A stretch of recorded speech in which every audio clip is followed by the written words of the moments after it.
फिर लगता है कहाँ भगवान हैं, अगर वो होते तो हमारी रक्षा कर लेते ना।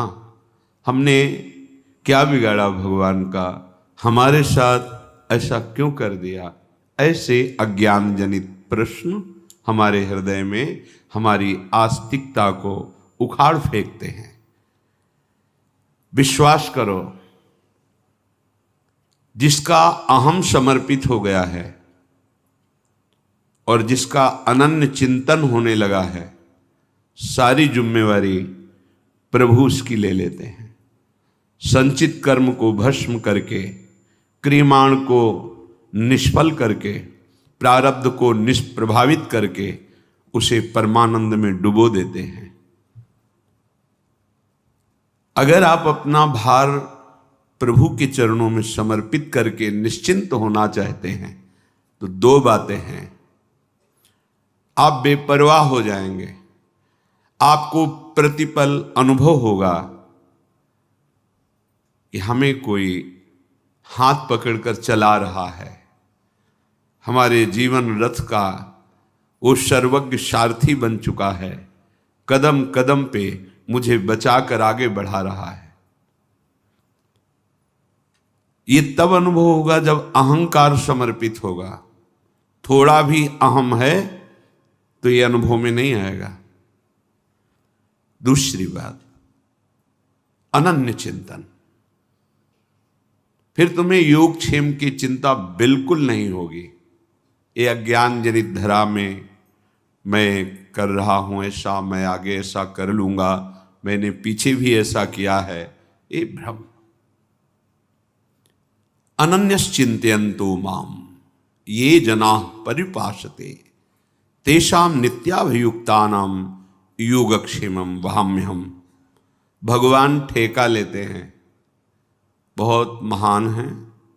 जब तक अहम है और अन्य चिंतन है तब तक सूत्र लागू होगा, अवश्यमेव भोक्तव्यम कृतम कर्म शुभाशुभम। आप अपने शुभ अशुभ कर्मों को भोगेंगे निश्चित। और जब आप अहम का प्रभु के चरणों में न्यास कर देते हैं, समर्पण कर देते हैं और प्रभु का अनन्य चिंतन करते हैं, अब आपकी कोई जिम्मेवारी नहीं रही। अब आप देखेंगे कि वो स्वयं आपके हृदय में बैठकर वही करवाएंगे जिसे परम धर्म कहते हैं। वो आपकी बुद्धि में ऐसा योग अपना प्रदान कर देंगे, कभी कोई अधर्माचरण का निश्चय ही नहीं हो पाएगा। पर उसके लिए अनन्य चिंतन, तेषाम सतत युक्तानाम भजताम प्रीतिपूर्वकम। प्रेम पूर्वक निरंतर सतत जो भजन करता है तो ददामि बुद्धि योगम तम येन माम उपयांति ते। मैं उसे बुद्धि योग प्रदान, बुद्धि योग अर्थात अब कृष्णाकार बुद्धि हो गई, भगवदाकार हो गई। अब उसमें विषय स्फुरण की गुंजाइश ही नहीं रह गई। किसके? जो सतत भजन करता है, अनन्य चिंतन करता है। ये दो बातें परमार्थ की बहुत महिमामयी हैं। अहम का समर्पण और निरंतर चिंतन। ये दो बातें पकड़ ली तो परमार्थ की ऊंचाई पर चढ़ जाओगे। यही दो बातें ना होने के कारण अन्य सब साधन होने पर भी भगवदानंद का अनुभव नहीं होगा। अनुभव नहीं होगा तो विश्राम भोगों में होगा। भोगों में विश्राम होगा तो कुछ दिनों में मलिन बुद्धि ये प्रश्न उठा देगी, कहाँ वो रक्षा करते हैं, ऐसा होता तो ऐसा कर लेते ना। ऐसे भ्रम पैदा हो जाएगा। अगर शुद्ध बुद्धि भगवत भजन परायण है तो जो रक्षा करने वाले हैं वही सृजन करने वाले हैं और वही विनाश करने वाले हैं। जो अधर्माचरण अहंकार से कर्ता भोक्ता भाव लिए हैं, उनके कर्म के अनुसार उनको फल भोगते हैं। भगवान कहते तिनकह काल रूप में भ्राता, विनाश लीला भी उनकी है। अपने आप से अपने आप का सृजन करते हैं, अपने आप से अपने आप का पालन करते हैं, वो अपने आप से अपने आप का लय कर लेते हैं। ये बुद्धि योग प्राप्त महापुरुष ही निश्चय कर पाते हैं। बुद्धि योग उसी को प्राप्त होता है जो सतत भजन करता है। तेषाम सतत युक्तानाम भजताम प्रीति पूर्वकम राधा राधा राधा। यदि सतत भजन नहीं, अहम समर्पित नहीं, तो परमार्थ की बातें केवल होती, स्थिति नहीं होती। लेकिन परमार्थ का सुख कौन चाहता है? सुख तो सब चाहते हैं, अविनाशी, निरंतर प्रफुल्लित होकर के परमानंद में मगन रहना। पर इसकी जो दिशा है, इसका जो मार्ग है, उस पे आप कदम भी नहीं रखना चाहते। और जहां दुख ही, अशांति ही सुख का रूप लेके आ रही, उसी को गले लगाना चाहते हैं। बस यही भ्रम दूर करने के लिए जिसने भ्रम रचा है, वही भगवान शास्त्र रूप में, संत रूप में, सदगुरुदेव के रूप में हमें वो मार्ग बताते हैं जिससे हमें परमानंद का अनुभव होता है। पर हम मन के अनुकूल होने की बात सोचकर कि अगर हम मन के अनुकूल नहीं होंगे तो ये जलाएगा हमें कष्ट देगा। अहम की अनुकूलता, हमें सम्मान मिले, हमें प्रियता मिले जगत की, लेकिन हम अपने आराध्य देव से विमुख रहें, कदापि नहीं। ये बड़ा भ्रम है, आप इसे अच्छे से समझ लो। ये कभी विश्राम को प्राप्त नहीं हुआ। ये संकल्प बनाता है, अगर ये शरीर भोगने को मिल जाए, मैं विश्राम को प्राप्त हो जाऊंगा।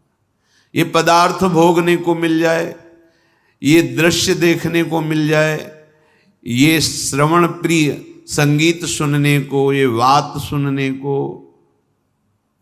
इंद्रियों के सहित मन, शब्द स्पर्श रूप रस गंध, और चाहता है विश्राम। भ्रमित करके हमको जहां बिल्कुल विश्राम नहीं है, बिल्कुल आनंद नहीं है, वहां ले जाता है और फिर खुद अनुभव करके कहता है इसमें तो नहीं है, शायद उसमें होगा। फिर वहां से विचलित करके दूसरे में, दूसरे से तीसरे में पूरा जीवन व्यतीत कर देता है। पकड़ो तो इसकी चाल को। ये छलिया हमको छल रहा है और हम अपने आप को इसके अधीन करते चले जा रहे हैं, और उसकी चाल को ना समझकर हम समझते हैं ये मन हमें सुख देगा, जो कहता है वो मुझे कर लेना चाहिए।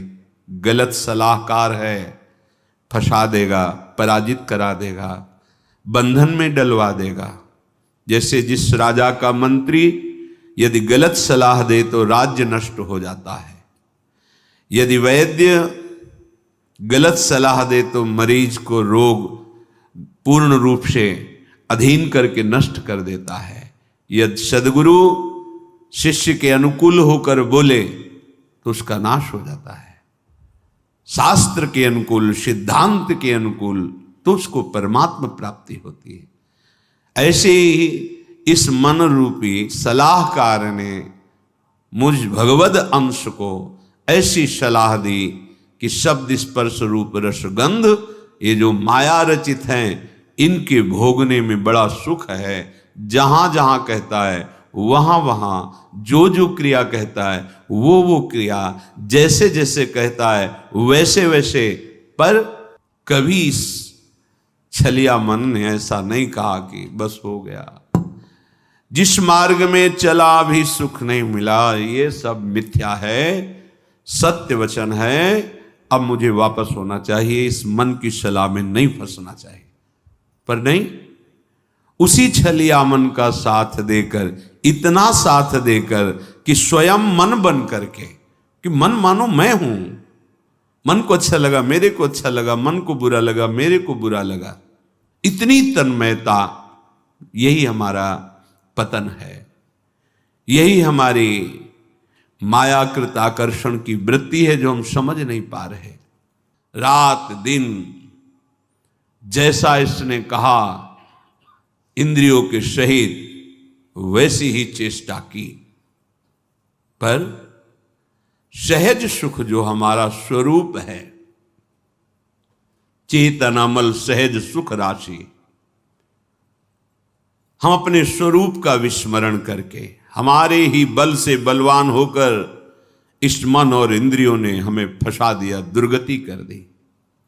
अपने सहज सुख को, जो आत्मस्वरूप है, जो आराध्य देव हैं, सहजानंद वर्षिणी श्यामाजू, इनके नाम सुख को क्या पैसा लगता है नाम में?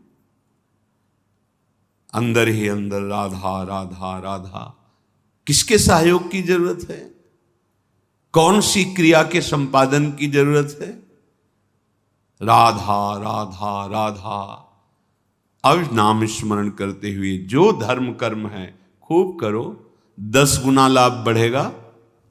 1 अंक विराजमान कर दिया, फिर शून्य बढ़ाते चले जाओ, 10 गुना उसका महत्व बढ़ता चला जाएगा शून्य का।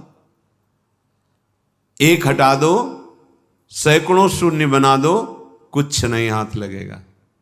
ऐसे ही सहज सुख, नाम रूप लीला धाम, ये हमारा स्वरूप है, हमारी आत्मा है, ये हमारा आराध्य है। भूल गए इसे। सहज सुख को भूल करके इंद्रिय और मन के द्वारा हम ठगे जा रहे हैं रात दिन, अपने को बड़े बुद्धिमान समझ रहे हैं। इसीलिए कहा गया है राम ही भजई ते चतुर नर। वही चतुर है इस संसार में जो माया के आकर्षण से बच करके नाम जप कर ले जाए। नाम जप नहीं हो रहा तो जीवन व्यर्थ जा रहा है। निशिदिन भ्रमत, रात दिन दौड़ा रहा है मन, ये कर लो, ये मिल जाएगा, इससे सुखी हो जाओगे। इतने अधर्माचरण, इतने पापाचरण कि फिर बुद्धि निर्णय करना बंद कर देती है। वो पशुवत, वो राक्षसवत हो जाता है। आंख खोल के देख लो, भगवद विमुख कैसा अंतःकरण निश्चय करता है, कैसा मनन करता है, कैसा चिंतन करता है। निंदनीय से निंदनीय कृत्य करने में उसको कोई संकोच, कोई लज्जा, कोई भय नहीं लगता। दुर्दशा यही है, जीते जी दुर्दशा यही है। आप अपने बल को भूल करके इनके अधीन हो गए। अब ये जो चाहे करवा रहे हैं। हम कहते हैं हमारे में तो सामर्थ्य नहीं, वो आपकी ही सामर्थ्य से हो रहा है, आप समझ नहीं पा रहे। भ्रमक, आप भ्रमित हो गए हैं। ऐसा लगता है मन बहुत बलवान, इंद्री बहुत बलवान, और आपके ही बल से वो बलवान है। श्री प्रहलाद जी महाराज भगवान नृसिंह देव जी से कह रहे हैं, हे नाथ, जैसे एक पुरुष की बहुत सी स्त्रियां हों और वो अपने अपने शयन गृह की तरफ उसे खींच रही हों, ऐसी दुर्दशा है। नेत्रेंद्रिय अपने सुख के लिए, श्रवणेंद्रिय अपने सुख के लिए, घ्राणेंद्रिय अपने सुख के लिए, रसेंद्रिय अपने सुख के लिए, त्वगेंद्रिय, जनेंद्रिय, सब। प्रभु बचा लो इस दुर्दशा से जीव को। तो प्रभु ही शास्त्र, सदगुरुदेव संत के रूप में वो सूत्र बताते हैं, वो युक्ति बताते हैं, जिससे तुम मुक्त हो जाओगे इस बंधन से। फिर तुम्हें समझ में आएगी ये बात। अभी तो ऐसा लग रहा है कि कथा भागवत का कोई पुण्य मिले सुनने का, और जो चाहे वो हमें लाभ मिल जाए, बस यही है। यद्यपि विषयों के संग ने कितनी जलन प्रदान की, असही। पहले भोगने की इच्छा की जलन, फिर भोगने में जो इच्छा की थी भोगने की, वो सुख नहीं मिला। फिर उसके बाद एक नवीन तृष्णा, नवीन भोग वासना, वो जला रही। भोगते भोगते क्षीण हो गई शक्ति, बलहीन हो गया, इंद्रियां बलवान, भोग इच्छा बलवान, रात दिन जला रही। ऐसे संकट में, ऐसी प्रवृत्ति में वो निकल नहीं पा रहा, अंदर ही अंदर जल रहा है, कैसे निकलूं? यद्यपि जान रहा है कि यही मुझे कष्ट दे रहा है, यही मुझे फंसा रहा है, फिर भी उसी में। यद्यपि विषय संग सह्यो दुषह दुख, विषम जाल अरुझान्यो। आहा, असही संकट सह रहा है, कठिन जाल में फंस गया है। ये जाल दिखाई नहीं देता, बस फांस लेता है। कहां फंसे हो देखो, पर अंदर से ऐसे फंसे हो कि जी नहीं सकते। ये माया जाल है।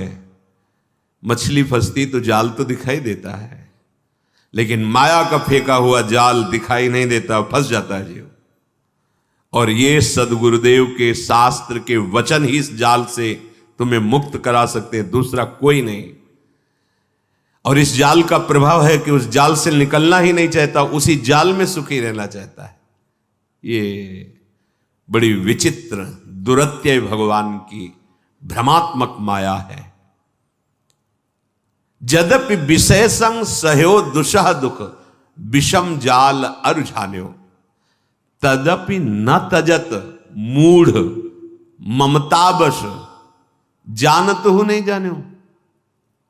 एक को फेंक के आ रहा है, जला के आ रहा है, गाड़ के आ रहा है, और कह रहा है भाई रो मत, सबकी यही दशा होती है। जान रहा है इसका, अरे कोई साथ नहीं जाता, सबको ऐसे जान रहा है, पर ना जाने वो केवल बोल रहा है, अंदर से नहीं समझ रहा है, फिर जाके उसी विषयों में सुख खोजता है। उसको ये पता नहीं कि जिस शरीर का आश्रय लेकर हम विषय भोग रहे हैं, ये शरीर ही नष्ट हो जाने वाला, ये शरीर ही दुखमय है। फिर इससे भोगे जाने वाले विषय कैसे सुखमय हो सकते हैं? रसेंद्रिय अच्छे अच्छे पदार्थों के लिए ललचा रही है, खाने के बाद 6 घंटे के बाद ऐसा दुर्गंध युक्त मल बनता है, उसी को ललचा रही थी। कैसी कैसी माया जनित जाल के फंदे जिसने हमें बांध रखा है। अरे केवल प्राण पोषण करो, धर्म युक्त कार्य करो, निरंतर नाम जप करो और छूट जाओ इस शरीर बंधन से। ये समझ में ही नहीं आता। तुम अविनाशी हो, शरीर विनाशी है। शरीर से जितने भोग भोग रहे हो, ये सब मायाकृत जादू का तमाशा है, इनकी सत्ता ही नहीं है। बस प्राण पोषण करो और प्राणनाथ का भजन, उनकी आज्ञा के अनुसार मुक्त हो जाओगे इस माया खेल से। बहुत जन्म हो गए, अनेक जन्मों में बहुत से कर्म किए, और ये कर्म रूपी कीचड़ में ऐसा फंसा लिया, हम निकल ही नहीं पा रहे। एक कर्म बख्शने वाला नहीं। एक एक चेष्टा इस भूमि पर जो आप करेंगे, एक कर्म भूमि है। इस भूमि पर इसीलिए शब्द कहा है। अन्य लोकों में वही कर्म करोगे जो तुम्हें भोग भोगने, बस नवीन कर्म नहीं होता। देवलोक में नवीन कर्म नहीं होता कि आप नया अनुष्ठान कर्म कर, नहीं, अपने किए हुए अनुष्ठान का शुभ फल भोगो। नरक में अपने किए हुए अशुभ कर्मों का, पाप कर्मों का फल भोगो। अन्य लोकों में भी ऐसा है, एकमात्र ये। इसीलिए यहां जन्म लेने के लिए देवता भी ललचाते हैं। बड़े भाग मानुष तन पावा, सुर दुर्लभ सदग्रंथन गावा। ये कर्म एक एक सेकंड का हिसाब है। आप क्या बोल रहे हैं, क्या देख रहे हैं, कैसे पूरा का जितना समय दिया गया, 80 वर्ष 100 वर्ष, तो जिस दिन आप इस भूमि पर प्रकट हुए उसी समय से शुभ अशुभ कर्म का भोग लागो, और जहां चेतना जागृत हुई नवीन कर्म वो आपके ऊपर। शास्त्रीय सिद्धांत से शायद 14 वर्ष की अवस्था तक मांडव्य ऋषि धर्मराज से व्यवस्था बनाई थी, क्योंकि उस समय पूर्ण चेतना धर्म की क्या वृत्ति ये नहीं जागृत होती। तो उस समय तक के लिए तो इसके आगे जो कर्म होते हैं उनका एक एक हिसाब होता है। ऐसा ना समझो आप जो हंसी मजाक कर रहे हैं, आप देख रहे हैं, बोल रहे हैं, छू रहे हैं, ये सब आपका रजिस्टर है, बढ़ रहा है। किस विषय में आप बोले, क्या बोले, उस बोलने में क्या दोष था, आपने क्या क्रिया की, वो सत्य शास्त्रों की सम्मति से है या निषेधात्मक है, उसका फल आपको मिलेगा।